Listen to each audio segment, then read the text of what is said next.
Olá, caracolados! Mais uma vez estamos aqui com a playlist Doenças Infecciosas Bacterianas. Hoje para falar com vocês sobre os Streptococcus do grupo B. Desde já peço seu like, contribua com o canal, nosso engajamento e se puder se inscreva para que sempre fique atento aos novos conteúdos que aqui eu vou postando semanalmente, tá? Então passando aqui para o conteúdo um pouco mais histórico, os Streptococcus, eles são conhecidos também como Streptococcus agalactiae, ou Streptococcus do grupo B, né? Foram primeira vez reconhecidos por esse pesquisador, Edmond Nockhardt, em 1887, século XIX, né? Ele esteve pesquisando sobre mastites bovinas, né, que impediam justamente a produção de leite por esses gados, né? E aí ele conseguiu correlacionar essa bactéria, o Streptococcus grupo B, justamente às infecções. E a partir de então, essa bactéria, Streptococcus grupo B, ou Streptococcus agalactiae, né, passou a ser conhecida como uma infecção de etiologia em doenças animais, né? No entanto, com o passar dos anos, essa pesquisadora, a PhD Rebecca Lansfeld, que na época ela era apenas uma técnica, né, de laboratório, e curiosamente, né, ela foi uma das pioneiras aí dos estudos e classificações para o isolamento, né, dos sorotipos de Streptococcus. Foi a grande responsável por este trabalho e ganhou todos os méritos a partir de então. Mas no início ela justamente se uniu aí a esses dois pesquisadores que permitiram que ela assinasse, né, como coautora nos primeiros estudos, né, a respeito também dessa classificação de Streptococcus que ela ajudou a identificar. E se trata justamente de uma classificação onde está baseada na capacidade dos Staphylococcus de uma capacidade de hemolizar, né, as células sanguíneas, né, do hospedeiro. Então ela está baseada justamente na hemólise em cultura e também de um componente que é chamado de carboidrato C da parede celular. Nós vamos ver também um outro que é a parede, a proteína M. Então os Streptococcus grupo B, eles fazem parte justamente dessa primeira classificação de bactérias do grupo beta hemolíticos, que possuem justamente uma capacidade de hemólise total. Então, em meio de cultura com agar sanguíneo, você pode observar com o crescimento das colônias, justamente contíguo ali aos limites das colônias, né, um escurecimento, né, do sangue. Especialmente, salvo engano, eles inclusive utilizam o sangue de carneiro, salvo engano, e você percebe o escurecimento do sangue ou a transparência dele ou a coloração um pouco acinzentada, exatamente porque está havendo a hemólise por conta da ação do crescimento das bactérias. Outros grupos de Streptococcus são assim classificados conforme essa capacidade. Exemplo do gama hemolítico, que são semi-hemólises, dos alfa-hemolíticos com hemólise parcial, e os alfa-prima hemolítico com uma larga zona de hemólise, que aí é quando a zona é um pouco maior e bem mais avantajada do que os beta-hemolíticos. Bem, a partir dessa mesma pesquisadora, Rebecca Lansfeld, outro trabalho digno de nota é justamente os antígenos específicos classificados por ela a partir de suas pesquisas. Ela conseguiu identificar dois tipos de antígenos, chamados por ela na época de antígeno tipo específico, do qual ela identificou uma proteína, da qual chamou proteína M, fazendo referência justamente a um tipo de crescimento de cepas streptococcus semelhantes a colônias MAT, daí a letra M, em razão disso. E um outro grupo de antígeno específico contendo uma proteína na parede celular ou na cápsula, né, que é justamente o carboidrato C. A partir disso, ela conseguiu então agrupá-los em dois grandes grupos, né? É o grupo A, referindo-se então aos patógenos de alta virulência em relação aos seres humanos, e os de grupo B, que constituem, na época, né, ela entendeu que constituíam infecções streptocócicas em animais, e já fazendo referência às primeiras descobertas dos streptococcus do grupo B em relação às mastites bovina que impediam a produção de leite, lá da década de 1887. Pois bem, só fazendo aqui uma homenagem a essa grande pesquisadora, o Dr. Vincent Fischer, dentro de um dos artigos que eu pesquisei, que fala um pouco sobre a biografia dessa pesquisadora tão importante para se falar em Streptococcus grupo B, falou que ela foi extremamente cuidadosa e metódica em tudo que ela fez. E todas da sorologia de tipos M que ela identificou foram subsequentemente verificadas pela tipagem genética EMM, que é o gene que sintetiza justamente essa proteína M. um verdadeiro testemunho da abordagem meticulosa dela. Isso tudo enfatizando que todo o trabalho dela foi realmente engajado na descoberta e maior detalhamento da patogênese e das estruturas desse grupo de bactérias, razão pela qual ainda hoje nós, segundo essa mesma escritora, né, que escreveu nesse artigo um pouco de sua bibliografia, enfatiza que ainda existe 6.000 isolados, né, em cultura, ainda originários da época do surto da Texas. Essa referência que ela faz é justamente na época da Primeira Guerra, em que os trabalhos de Lansfeld foram de grande valia para o entendimento das infecções que estavam sendo causadas entre os quartéis, né, de generais, dos soldados, né, americanos, que estavam sendo justamente acometidos por infecções por ordem desses antibióticos. Mas agora, falando especificamente dos aspectos gerais dessa bactéria, passamos então à família dos Streptococcus casei, que fazem parte justamente do Streptococcus grupo B. Tratam-se de bactérias gram-positivas, formas esféricas ou ovoide, como nós vimos na figura no início. Em geral não são esporuladas e sem motilidade, mas nós vamos ver que ela possui uma estrutura, em algumas de suas cepas, que é a estrutura pili, que permite o movimento, né, a motilidade, além da própria função sexual e também de adesão. Essas bactérias Streptococcus grupo B são bactérias catalases negativas, os que as fazem diferenciar, por exemplo, dos Staphylococcus aureus, que são catalase positivos. Este é um teste laboratorial, é só ver o meu vídeo a respeito disso, de Staphylococcus aureus. O crescimento dessas bactérias Streptococcus do grupo B se dá a partir de cadeias curtas ou longas, como nós vimos, né, que são na maioria enfileiradas, mas também podem ser impares. Essas mesmas bactérias podem ser aeróbicas, mas também possuem a capacidade de serem anaeróbicas facultativas, e seu principal mecanismo, né, patogênico, se dá exatamente pela sua alta capacidade de adesão e colonização de vários tipos de células do hospedeiro, especialmente as células epiteliais e de mucosas. Produz algumas exotoxinas, principalmente exotoxinas que lhes ajudam, por exemplo, a fugir da fagocitose das células de defesa do hospedeiro, inativando inclusive algumas das nossas principais células polimorfonucleares. Tem resistência ao dessecamento a partir exatamente de sua cápsula, né, que permite enfrentar ambientes e até mesmo formar biofilmes, angariando muito mais nutrientes para a sobrevida dela e de outras células e a sua replicação dentro dos organismos. No geral, o Streptococcus do grupo B possui um antígeno carboidrato específico de parede, né, que é o carboidrato C. Possui uma cápsula, né, que é uma cápsula de superfície, né, formada por polissacarídeos, né, que foi justamente classificada também por Rebecca Lansfeld, né, em 10 tipos, chamado de 1A, 1B e de 2 até 9, né. Componente de superfície que fazem parte também da cápsula é a pili, que no singular é pilus, né, que além da função sexual e motora, como eu havia falado, tem uma função de adesão, na qual ela consegue justamente se aderir à superfície mucosa, especialmente também de outras células, o que lhe ajuda, né, a se evadir, né, do sistema imune. Colonizam principalmente o trato gastrointestinal e geniturinário, isso é muito importante para o que nós vamos falar a seguir. Como nós havíamos no início da classificação, faz parte ou pertence ao grupo de bactérias beta-hemolíticas por conta de sua capacidade de hemólise total, e pertence também ao grupo de Streptococcus piogênicos. A transmissão desta bactéria pode se dar por meio vertical, por exemplo, a partir da mãe em relação ao filho no período perinatal, ou de modo horizontal, por contato com outras pessoas ou fômites, né, contaminados. O Streptococcus grupo B é um colonizador assintomático e silencioso. Os adultos, na sua grande maioria das vezes, homens e mulheres, podem possuir colônias de Streptococcus na sua flora, seja digestiva ou geniturinária. Inclusive o trato digestivo muitas das vezes ajuda essas bactérias a alcançarem o trato geniturinário, especialmente tanto o órgão genital como retal.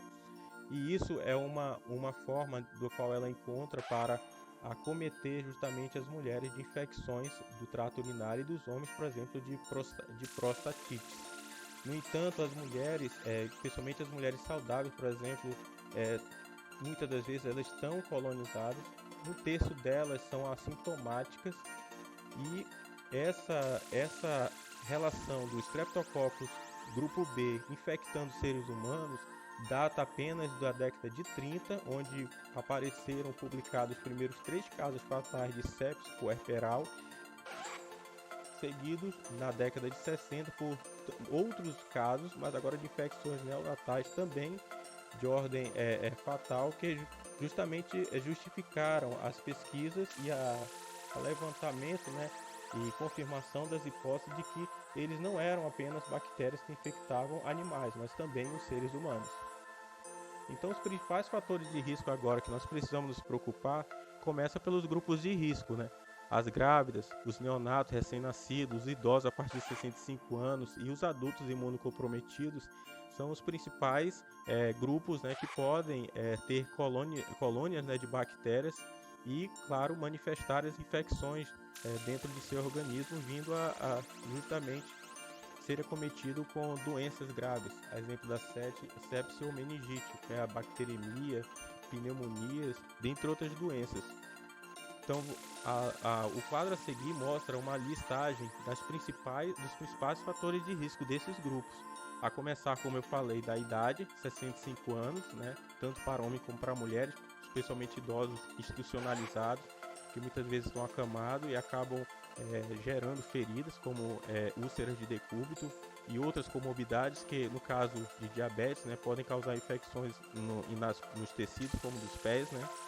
A falta de higienização das mãos, que também nós já sabemos que é uma causa muito direta, né, de infecção por nós mesmos, né, de auto-inoculação de bactérias. A etnia afro-americana ainda não se desconhece dos artigos que eu li. A verdadeira razão para ser um fator de risco talvez desconfia-se de uma questão genética. No caso de homens e mulheres que tenham no caso a vida sexual ativa com múltiplos parceiros, e especialmente os homens que realizam sexo oral, infelizmente estão predispostos a uma maior colonização ou no caso serem, né, portarem, no caso, a doenças, né, relacionadas ao Streptococcus do grupo B por estarem muito expostos. Pessoas com comorbidade com obesidade, a própria diabetes mellitus, HIV, CA, que são neoplasias, né, e a própria falta do baço, ou um baço que não tem função, ou infuncional, né, não funcional, perdão, são condições que podem predispor também a esses indivíduos estarem mais expostos a manifestar infecções e a colonização por Streptococcus do grupo B.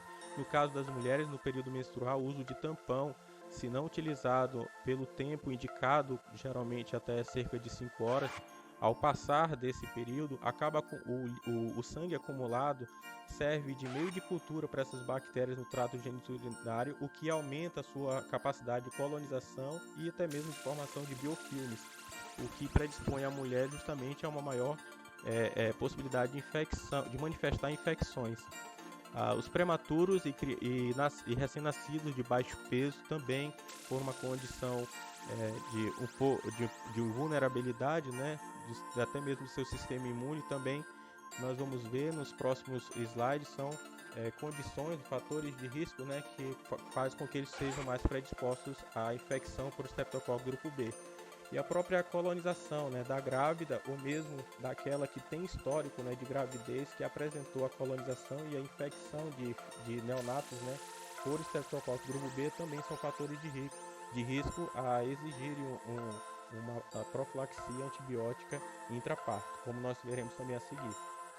A patogenia, portanto, dessa bactéria se dá exatamente pela adesão às células do hospedeiro e evasão contra o sistema imune. E essa evasão se dá exatamente por algumas estratégias, a começar pelo encapsulamento, que é essa cápsula ou camada, né, de polissacarídeo rica em ácido ciálico, e esse ácido ciálico, especialmente para o grupo de neonatos e recém-nascidos, né, acaba se confundindo com outras estruturas ou moléculas, né, ou células mesmo, presente nas células do próprio organismo do hospedeiro, que também tem ácido ciálico, né? O que faz com que as bactérias consigam ser confundidas, né, com outras células do hospedeiro, o que permite a elas colonizar, né, o indivíduo sem que as células do sistema imune as reconheçam como invasores. A cápsula também pode estar dotada da estrutura pili, né, que justamente auxilia também na adesão celular, inclusive na motilidade da bactéria dentro do organismo do hospedeiro. A próxima estratégia é a produção de beta-hemolisina, que é justamente responsável pela hemólise, a capacidade de hemólise dos Streptococcus do grupo B, que fazem parte justamente da classificação de beta-hemolíticos, que causam a morte ou a lise, né, das células vermelhas do sangue. A próxima e última estratégia é a síntese de enzimas 5-ASE, que são uma importante classe, né, de serina esterase, que, uma vez presente no nosso organismo, acabam por inibir, né, ou inativar um complemento C5A, que é responsável pela quimiotaxia dos neutrófilos, ou seja, pela ativação deles justamente para atacar e ativar, né, na busca de atacar os invasores, né, os micro-organismos invasores. Não somente eles, mas também diretamente os macrófagos e os basófilos. Uma vez que esse complemento, né, C5A está inativado, os neutrófilos também perdem a sua ação, o que impede com que a bactéria seja fagocitada pela um grande grupo, né, de células de defesa polimorfonucleares. Agora eu trago para vocês um quadro, né, que ajuda um pouco a entender e a resumir as infecções nos principais grupos, né, ou períodos, né, em que ela pode ocorrer, que é o período materno, o perinatal, né, no período neonatal e também dentro da vida dos adultos, a depender também especificamente da idade, no caso dos idosos, né. Então, se você for seguir ali aí na materna, né, nós vamos ver que essa infecção no período perinatal, né, ela tem uma alta probabilidade de risco, né, da transmissão da bactéria que está presente na mãe para o filho, né, que se chama justamente transmissão vertical. E isso havendo, né, vai haver uma infecção neonatal, que é considerada de início precoce, por ocorrer nos primeiros 6 dias de vida da criança. Inclusive, ela se manifesta logo nas primeiras horas de nascido. E também pode ocorrer uma infecção neonatal dita ou considerada de início tardio, que é após uma semana até pouco mais, até cerca de 90 dias, né, após de nascido. Ocorre que essa infecção de início tardio ela não é considerada transmitida pela transmissão vertical, e sim pela transmissão horizontal.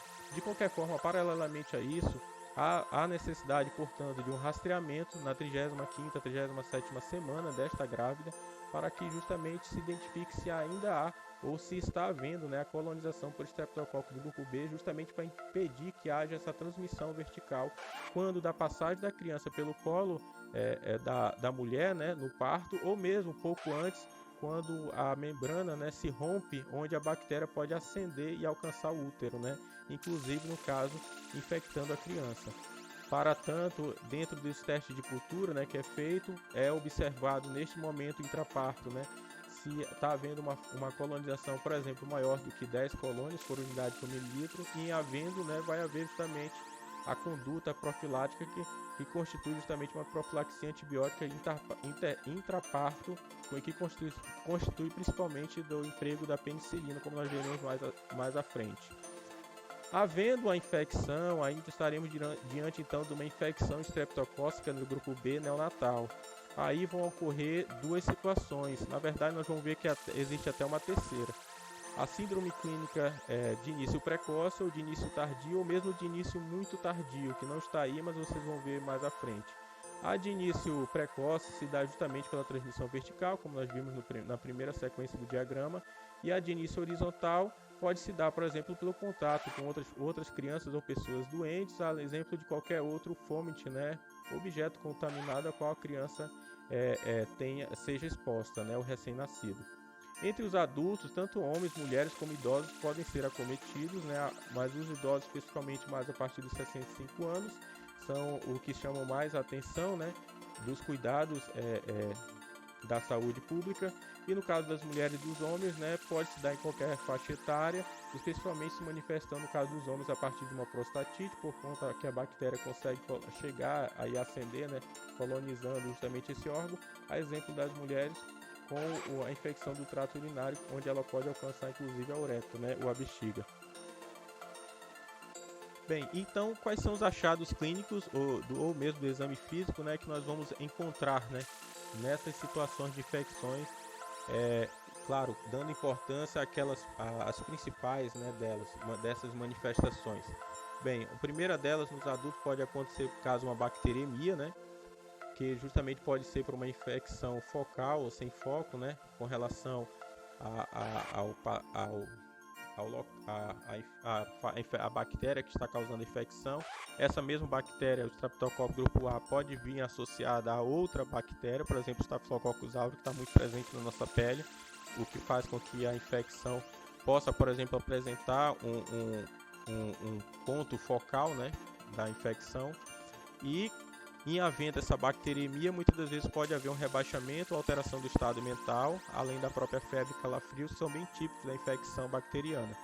Entre as complicações que podem haver, que causam muitos problemas e são datadas e muito enfatizadas na literatura, é a vegetação das válvulas cardíacas e endocardites, com alto risco de embolização, né, que são fatores inclusive predisponentes para uma doença reumática cardíaca, inclusive como sequela de uma febre reumática. Tudo isso causado pelo contato, né, com a bactéria Streptococcus do grupo B, a partir da sua colonização e infecção anteriores, né. Nos tecidos pode haver, por exemplo, celulites, abscesso, infecções nos pés, especialmente do grupo de diabético, né? Úlceras de decúbito para aquelas pessoas acamadas, né? Faceites, necrosante e piomiosites, né? Além de própria pneumonia com infiltrados lobares, uni ou bilaterais, né?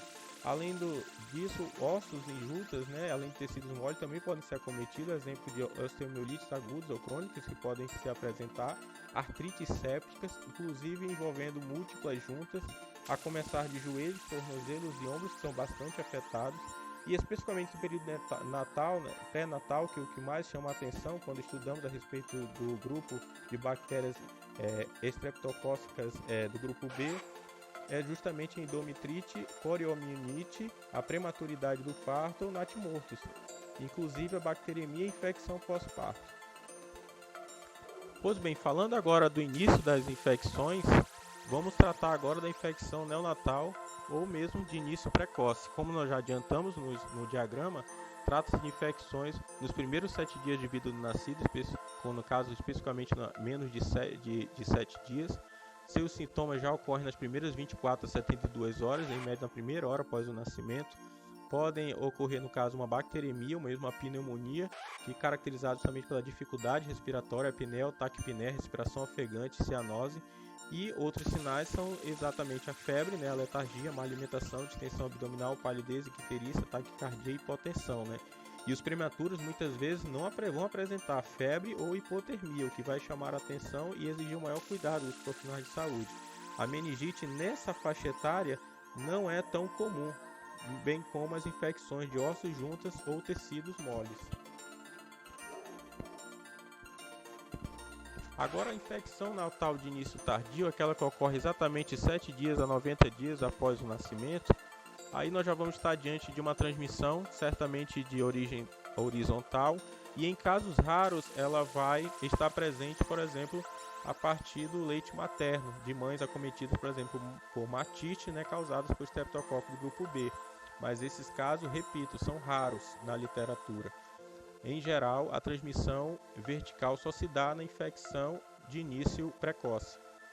Quadro de meningites, nessa faixa etária, é a manifestação mais comum, mas também pode haver bacteremia, pneumonia, infecções do trato urinário, osteomielites, artrite piogênica, né, síndrome de celulite adenite, além de infecções dos tecidos moles, ossos e juntas.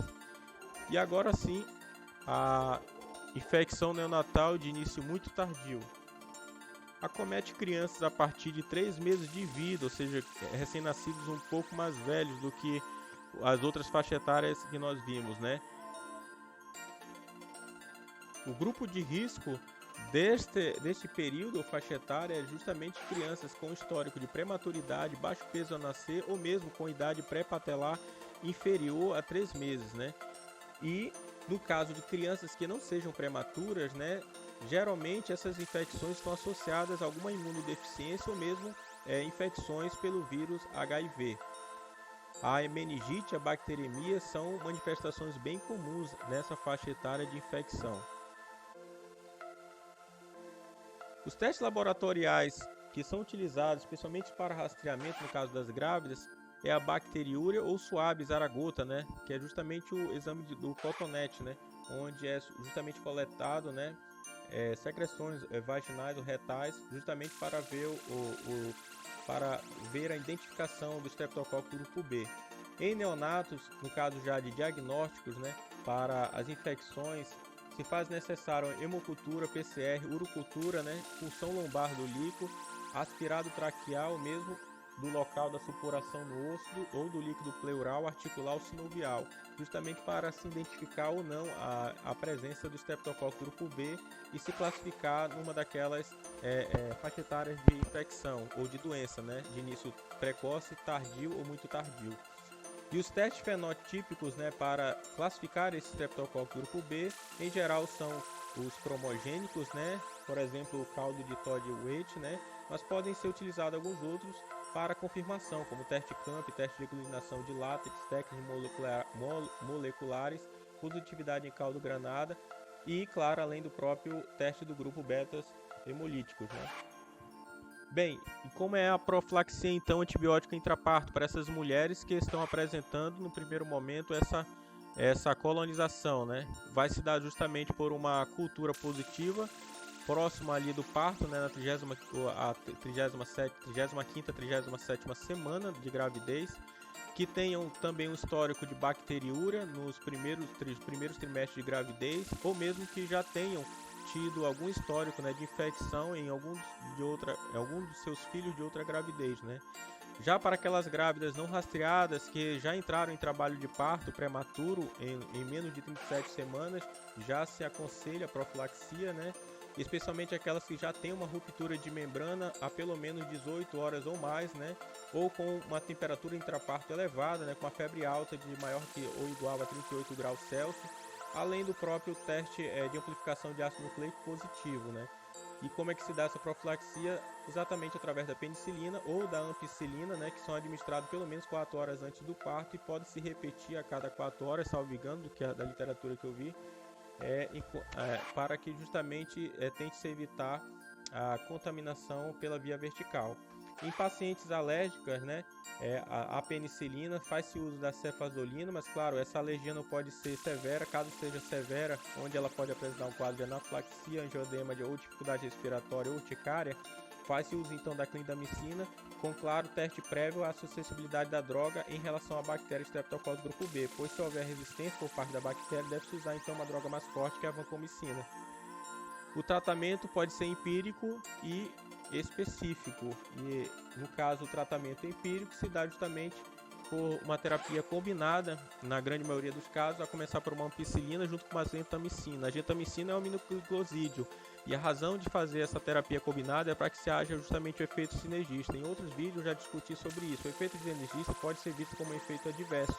No entanto, para este caso clínico, ele tem um efeito benéfico, pois ele potencializa o efeito das drogas, especialmente as da classe do grupo beta-lactamos, a ampicilina. E uma vez que a gentamicina também é um bactericida contra o Streptococcus grupo B, a junção dessas duas drogas potencializa ainda mais a efetividade dessa terapia. A exemplo de se utilizar apenas uma monoterapia isolada de penicilina G ou mesmo da ampicilina. A ampicilina G nesse caso vai ser utilizada somente quando o sangue, né, ou a cultura, né, se mostrarem estéreis, ou seja, a bactéria estiver controlada.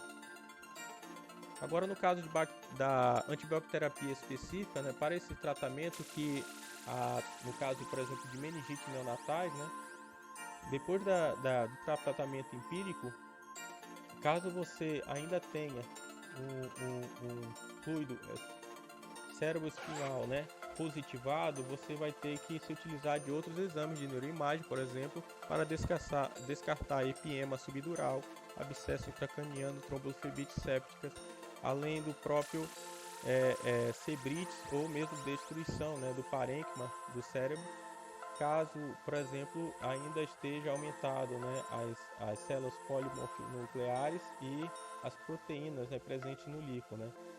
Do contrário, se a punção, né, já der negativada, né, a presença da bactéria, você pode completar a terapia, exemplo da terapia empírica, né, com o uso da penicilina G, só que com um tempo um pouquinho mais demorado, de 14 dias.